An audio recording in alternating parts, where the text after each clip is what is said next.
გამარჯობა, მე ვარ ნიკო. დღეს კი თქვენ მოისმენთ ედგარ ალან პოს მორელა დასაწყისი. თავის თავთან მიწევ ერთსახოვანი. თავის თავში არსებული და თავის თავადი. პლატონი ნადიმი. დიდი და რაღაც გასაოცარი გზნობით შევთვისებოდი ჩემს მეგობარ მორელას. მრავალი წლის წინ შემთხვევით შევხვდი და ამ შეხვედრამ იმთავითვე ჯერ განუცდელი ცეცხლით ამინთო გული. მაგრამ ეს არ იყო ეროსის ცეცხლი და უფრო გამწარებული და გაწამებული ვგრძნობდი. ვერას გზით შევიცნობდი ამ ცეცხლის უჩვეულო ბუნებას. ანუ ვერ შევძლებდი იმის ბუნდი გზნების მოთოკვას. და მაინც ჩვენ შევძლებდით ერთმანეთს. საკურთხეველთან შეგვაერთა ბედმა, თუმცა სიტყვაც არ მithქვამს ვნებაზე. არც მიფიქრია სიყვარულზე. საზოგადოება ზურგი აქცია და თავი მხოლოდ მე შემომწირა მორელამ. ბედნიერი გამხადა. ბედნიერებაა სასწაულის ხილვა. ბედნიერებაა ოცნება. ფრიად განსწავლული ქალი იყო მორელა. ნიჭით საკურველი ჰქონდა მომადლიერებული. გონების სამოსილება დაულეველი. გრძნობდი ამას და ბევრ რამეში დავემოწაფე. პრესბურგში მიღებული განათლების ბრალი თუ იყო, რომ მალე ამ ქალმა გამასნო აუარება მისტიკური ნაწარმოები, რომლებსაც ჩვეულებრივ ადრინდელი გერმანული ლიტერატურის ნაწურად მიიჩნევენ.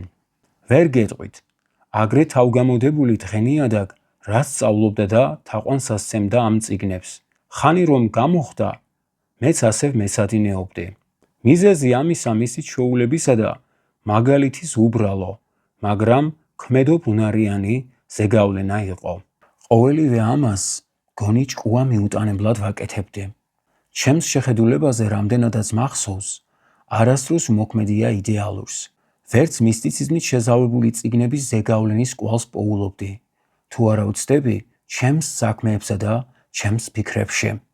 ბრმად მივენდე ჩემი ცოლის წინამძღოლობას და იმის ძიებათა ხვანჯებში უშიშრად ჩავები.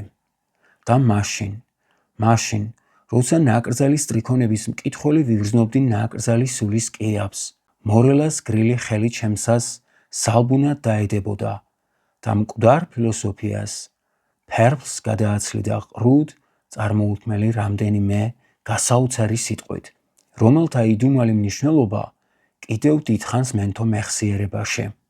და მაშინ, მისი ხმის მუსიკით მოჯადოებული, საათობით ვუჯექი, ვინმე მშიში არ მომრეოდა, თრთოლა არ ამიტანდა, ამ არამიწიერი ბგერების მსმენელ ფერდაკარგულ კაცს, შავად არ შემეღებებოდა, სიხარული და მშვენიერი შესაზარელად არ წარმომიდგებოდა, გენად გადაქცეული ენომის მსგავსად. ხსენებული თხზულებებზე პაექრობის შესახებ გამოწვლილივით მოყოლას აქ აზრი არა აქვს. თუმცა კარგა ხანს ეს იყო ჩემი და მორელას საუბრის საგანი. ცოდნენი იმისა, რასაც თეოლოგიური მორალი შეიძლება ვუწოდოთ, უმალ მიხვდებიან ჩვენი ცილობის არსს, მაგრამ უმეცარნე ყოველ შემთხვევაში ამ ამბისას ვერაფერს გაიგებენ საბოლოოდ. თიხდეს დაუოკებელი პანთეიზმი, სახე შეცვლილი სულების გადასახლება პითაგორელებისა და უფრო მეტად შელინგის მიერ აგრე საგულდაგულოდ შესწავლილი იგივეობის თეორია. აი ჩვეულებრივ რას საკითხებით იყო გატაცებული გრძნობიარე მორელა. პიროვნული რომ უწოდებიათ, ის თავის თავადობა. ვფიქრობ, სწორედ განუსაზღვრავს ლოგს, როგორც თავის თავადობა გონიერი არსებისა. რადგანაც პიროვნების სახით წარმოგვიდგება გონებით დაჯილდოებული ადამიანის შველი და ცნობიერებაც აზროვნების გარეშე შეუძლებელია. ამიტომ ყველას გვაქვს ის ნიშანი, რისთვისაც მეობა შეგვირქმევია, რითაც განსხვავდებით სხვა გონიერი არსებათაგან და რასაც ჩვენთვის პიროვნული თავისთავადობა მოუნიჭებია. ამ ამბის, ანუ ინდივიდუალური საწყისი, თავისთავადობა, სიკვდილისთანავე იკარგება თუ სამარადისოდ რჩება. შესწავლა სულ მუდამ მიტაცებდა და ეს ცნობის წადილი არა იმდენად ამაღელვებელსა და ბუნდოვან დასკვნებს გამოეწვია, რამდენადაც ამ წუთას, მორელას სიტყვის მგზნებარებასა და განათებულ სახეს. მაგრამ ბოლოს და ბოლოს, თითქოს მომნუსხესო, ცოლის იდუმალება გულზე ლურსმნად დამერჭო. უკვე მზარავდა მისი ცვილისფერი თითების შეხება, ყრუ ხმა, სევდიანი თვალები. ეს ყველაფერი იცოდა მორელამ. მაგრამ ერთხელაც არ უთქვა მსაყვედური. გონი მიხვდა ჩემს უღონობასა თუ გონების დაბნელებას და განგების ნება შეარქვა ღიმ მორეულმა. მიზეს, თუმცა ამაზე სიტყვაც არ გადმოუკრავს, მაგრამ ქალი იყო და დღითიდღე ილეოდა. რამდენიმე ხნის შემდეგ სახეზე მეწამული ფერის ლაქები დააჩნდა და ფერმირეულ შუბლზე დაეტყო ცისფერი ძარღვები. ამ ქალის სიბრალულმა წამით გული მომიკლა, მაგრამ მის მრავლის მეტყოლ გამოხედვას რომ წავაწყდი, მაშინვე მუხლი მომეჭრა და თაუბრუ დამესხა. ასე დამესხა რეტი უსაზომო, შაუბნელი, უსკრულში მაცქერალ კაცს. განა უნდა დავმალო, რომ დიდხანს მოუთმენლად ველოდი მორელას სიკვდილს. დიახ, ასე იყო. მაგრამ კიდევ მრავალ დღეს, მრავალ კვირას და მრავალ გულის გადამლევ თვეს მისი ნაზი სული ეპოტინებოდა მტვრის ამ საუფლოს. ვიდრე არ მძლია გაწამებულმა ნერვებმა და თლად არ გამაცოფა ასეთმა დაგვიანებამ. ეშმასებ გაბოროტებული უკვე წეულიდი იმ გაუთავებელ დღეებს, საათებსა და მწარე წამებს, როდესაც ილეოდა ამ ქალის სათუთის სიცოცხლე მომაკვდავი დღის ჩრდილის მსგავსად. მაგრამ ერთხელ შემოდგომის დღის მწუხრზე, ზესკნელს რომ გარინდულიყო ქარი, თავის სარეცელთან მიმიხმო მორელამ. რძისფერი ნისლი მოფენოდა მთელ მიწას, თბილი ნათელი დადგომოდა წყალს, ხოლო ოქტომბრის ხვავრიელ ფოთლოვან ტყეს ცის კიდურიდან მოწყვეტილი ცისარტყელა დასცემოდა. დღეს დღეა დღეთაგანი, თქვა, როგორც კი მივუახლოვდი. დღეა ყველა დღეთაგან, დღეს სიცოცხლის ან სიკვდილისა. დიდებული დღეა მიწისა და სიცოცხლის ძეთათვის. ჰაი, უფრო რე, დიდებულია ზეცისა და სიკვდილის ასულთათვის. შუბლზე ვაკოცე, მან კი განაგრძო, კვდები და მაინც ვიცოცხლებ. მორელა, დღე არ იყო, რომ ყვარებოდი და სიცოცხლეში შესაზარალს ცამდე აიყვან სიკვდილის შემდეგ. მორელა, კვდები მეთქი, ხომ გეუბნები, მაგრამ ჩემშია ნაყოფი იმ ალერსის, ჰოი, რა მცირედის, მე მორელას რომ მომაგებდი და ახლა სულ რომ გამეყრება. ბავშვი იცოცხლებს, შენი და ჩემი, იმ სევდისა, ყველაზე დიდხანს რომ ძლებს კვიპაროსის დარად. გაილია საათები შენი ბედნიერებისა. სიცოცხლეში ორგზის არ იყვაულებს სიხარული პესტუმის ვარდივით. დროს არ გაეთამაშებიაც ტეოსელის მსგავსად და ვით მუსულმანი მექაში, სუდარა მოსმული ივლი ამ მიწაზე, დამვიწყებელი მურტისა და ღვინის. მორელა, შეუყვირე, მორელა, ეს საიდანღა იცი, მაგრამ სახე მიაბრუნა თრთოლა მოკიდებულმა. სული დალია და მისი ხმა უკვე აღარასოდეს გამიგონია და ამიხდა მისი სიტყვები. დედის სიკვდილამდე დაიბადა ბავშვი. ჩველი სუნთქავდა, დედას კი სული ამოხდომოდა. მისი შვილიღა ცოცხლობდა, მისი გოგონა. და როცა საოცრად მოიჩიტა სულიერად და ანაგობითაც, სრულიად დაემგონა წასულ სიმქვეყნად. მაშინ შევიყვარე იგი მხურვალე სიყვარულით. ვერას გზის ვიფიქრებდი აქამომდე, აგრე ძლიერად თუ გავახმერთებდი ვინმე სულდგმულს. ვაგლახ ამ წმინდა გზნობის ცარგვალს, მალე მოედო შაუბნელი, შემზარავი, სევდა მომგვრელი, ტანჯავი ღრუბელი. აკი ვთქვი, ანაგობითაც და სულიერადაც იზრდებოდა მეთქი ბავშვი. მართლაც რა უცებ მოიმატა სიმაღლეში. მაგრამ როცა საზრიანობას ვაკვირდებოდი, ჰოი, რა შემზარავი ფიქრები მომეძალებოდა.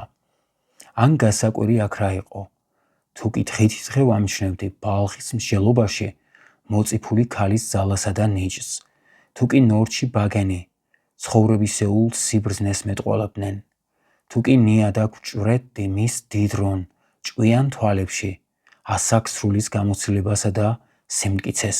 როცა ყველაფერი ეს ვიმეორებ, თავგსა დაკარგულმა თრთოლვით აღვიქვი და გავისაკუთრე, Რაღა გასაკვირია, თუ ზარ დამცემი ეჭვი შემეპარა გულში.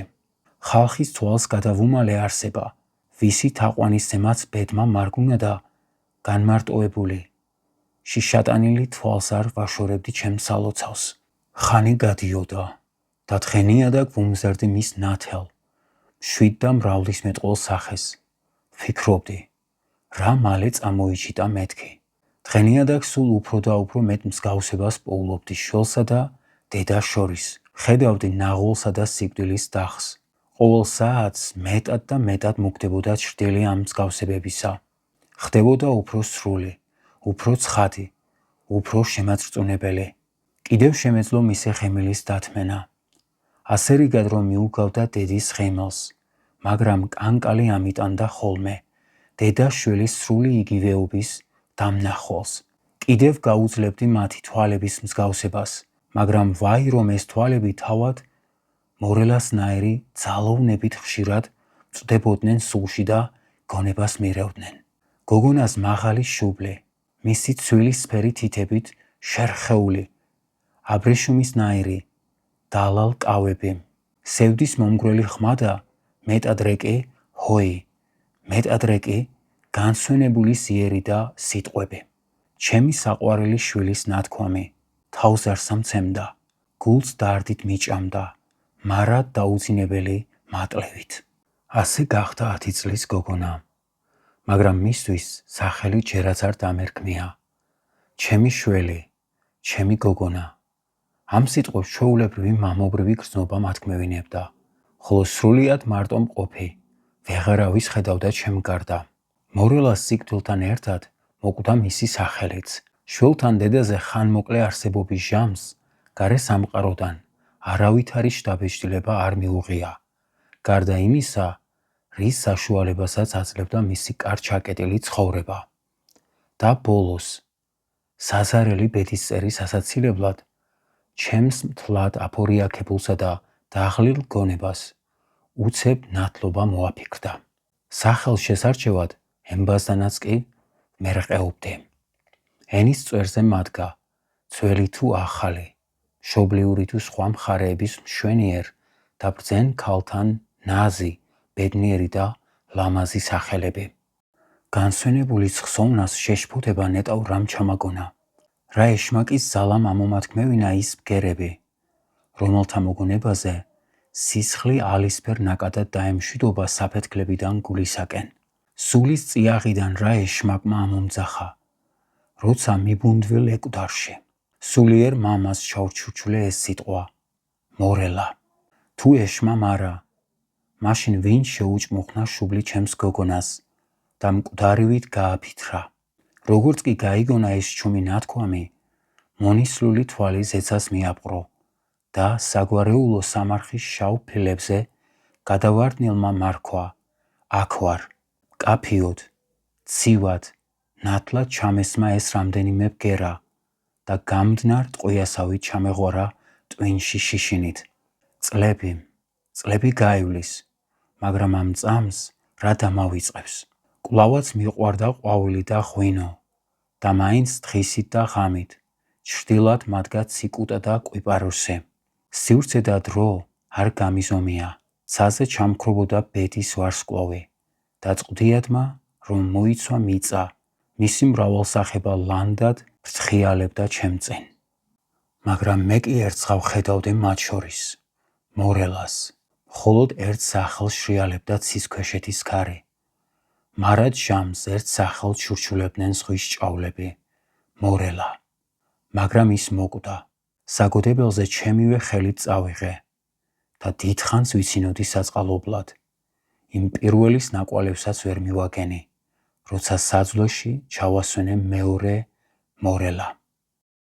დასასრული. მადლობა რომ გვისმენთ. მომავალ შეხვედრამდე.